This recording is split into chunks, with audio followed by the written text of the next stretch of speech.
This is Daniel Mika asking you if you would like to ask Jesus into your heart and receive Him as your Lord and Savior.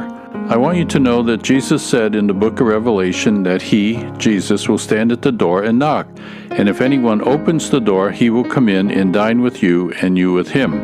If you hear Jesus knocking on the door of your heart right now, open the door to the King of Kings and the Lord of Lords by praying this simple prayer out loud right now.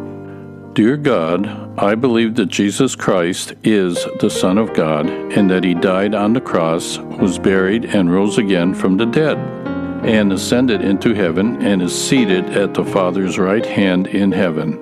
I admit I am a sinner going to hell. I know I cannot save myself.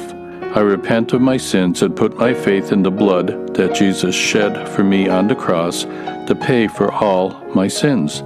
I now receive you, Jesus, as my Lord and Savior, and trust that you will take me to heaven when I die. Thank you for saving me. Amen. John 3:16 says, For God so loved the world that He gave His only begotten Son, that whoever believes in Him should not perish, but have eternal life.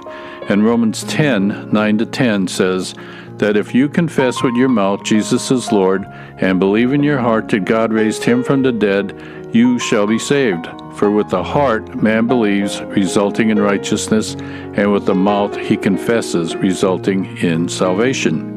If you have just prayed the simple prayer of salvation, I would like to be the first one to welcome you into the family of God. And I want you to know that your name is now recorded in the Lamb's Book of Life. Now that you are a new Christian, let me encourage you to take time each day to pray and read your Bible and study the Word of God. And also you should find a good Bible-believing, Bible-teaching church and attend it regularly. Thank you for praying this prayer of salvation, and I want to bless you with a blessing from the book of Numbers, chapter 6, verses 24-26. The Lord bless you and keep you. The Lord make His face shine on you and be gracious to you. The Lord lift up His countenance on you and give you peace. And once again, congratulations on becoming a child of God. Amen and amen.